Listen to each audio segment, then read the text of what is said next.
बिस्मिल्लाहिर्रहमानिर्रहीम। आज मैं आप लोगों को तावीज़ के ताल्लुक़ से कुछ बताने जा रहा हूँ कि क्या तावीज़ पहनना सही है या गलत है। अगर सही है तो किन शर्तों के साथ तावीज़ पहनना सही है। वो 3 शर्तें हैं। वो क्या क्या शर्तें हैं मैं ये भी बतलाऊँगा। इससे पहले मैंने तावीज़ के ताल्लुक़ से शॉर्ट वीडियो बना करके मैंने तावीज़ के ताल्लुक़ से कुछ समझाया था, लेकिन बहुत से लोगों का कुछ एतराज़ात रह गया।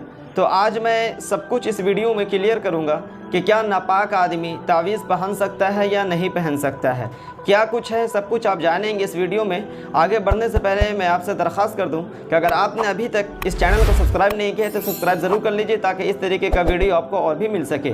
चलिए शुरू करते हैं कि क्या तावीज़ पहनना गलत है या सही है। देखें, तावीज़ पहनना गलत नहीं है, इस बात को आप बखूबी समझ लें। बहुत सारे लोगों का ये कहना है कि तावीज़ पहनना गलत है, हालांकि उलमा के किताबों से ये बात सामने आई है कि तावीज़ पहनना गलत नहीं है, लेकिन 3 शर्तों के साथ। अगर तावीज़ पहनने में 3 शर्तें पाई जाती हैं तो फिर आपका तावीज़ पहनना सही होगा। पहली शर्त ये है कि जो आप तावीज़ पहन रहे हैं उस तावीज़ के अंदर जो कुछ भी लिखा जाए वो अल्लाह रब्बुल इज़्ज़त के कलाम इलाही या उसके अस्माए सिफ़ात में से लिखी जाए। इसको बखूबी समझें कि तावीज़ के अंदर जो लिखा जाएगा वो कोई अंतर मंतर कुछ और नहीं लिखा जाएगा, बल्कि अल्लाह रब्बुल इज़्ज़त के कलाम अगर उसके अंदर लिखा हुआ है, अल्लाह रब्बुल इज़्ज़त का कलाम इलाही अगर उसके अंदर लिखा हुआ है तो फिर जायज़ है। पहली शर्त ये है। दूसरी शर्त ये है कि जो कुछ लिखा जा रहा है वो अरबी ज़ुबान में हो और अरबी ज़ुबान में जो लिखा हुआ है उसका माना और मफ़हूम भी मालूम हो कि इस अरबी ज़ुबान का क्या माना है। 2 शर्त पाई गई। ऐसा नहीं है कि तावीज़ के अंदर हमने हिंदी में लिख दिया या किसी ने पीर बाबा ने इंग्लिश में लिख दिया तो ये तावीज़ पहनना सही नहीं होगा। और तीसरी शर्त ये है कि हमें ये यकीन हो कि तावीज़ तो हम एक पहन रहे हैं असबाब के तौर पर, लेकिन जो कुछ भी होता है वो अल्लाह रब्बुल इज़्ज़त की तरफ से होता है।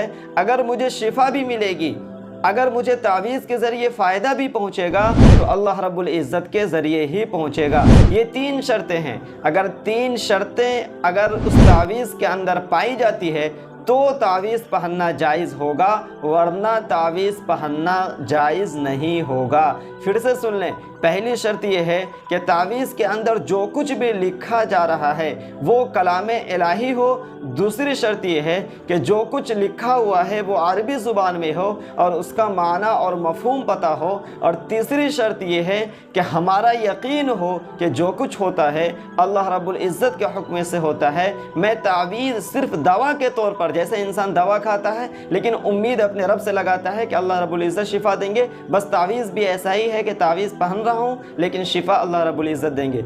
आगे बढ़ते हैं कि क्या तावीज़ कोई नापाक शख्स या फिर इसी तरीके से कोई हाइज़ा औरत क्या तावीज़ पहन सकती है। जी हाँ, पहन सकती हैं, लेकिन उसके लिए भी शर्तें हैं कि अगर हम तावीज़ पहन रहे हैं, अगर कोई जुम्बी औरत पहनी हुई है तो तावीज़ के ऊपर कपड़ा वगैरह लगा होना ज़रूरी है। सिर्फ तावीज़ को ही धागा में लपेट करके पहन लेंगे तो ये पहनना जायज़ नहीं होगा। नापाक या हाइज़ा औरत भी तावीज़ को पहन सकती है बशर्ते कि उसके ऊपर कवर लगा हुआ हो।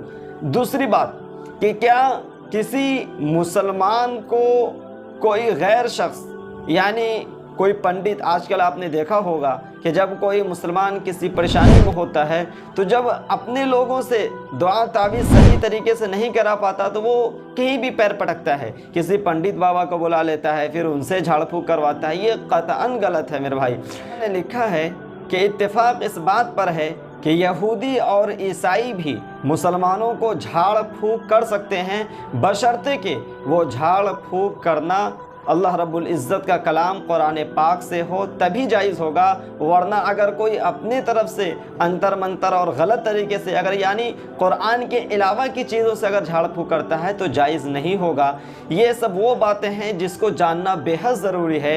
आज समाज में बहुत ज़्यादा बिगाड़ पैदा हो रहा है इन सब चीज़ों से, लिहाजा अगर आपको मेरी तमाम बातें समझ में आ गई हैं तो ये वीडियो दूसरे लोगों को भी शेयर कीजिए, अपने रिश्तेदारों, अपने घर वालों को भी दिखलाइए कि देखें किस तरीके से तावीज़ पहनना सही है और किस तरीके से तावीज़ पहनना सही नहीं है। उम्मीद है कि आपको ये वीडियो पसंद आया होगा। आज के लिए इतना ही, फिर मिलेंगे अगली वीडियो में। अस्सलामु अलैकुम वरहमतुल्लाहि वबरकातुहू।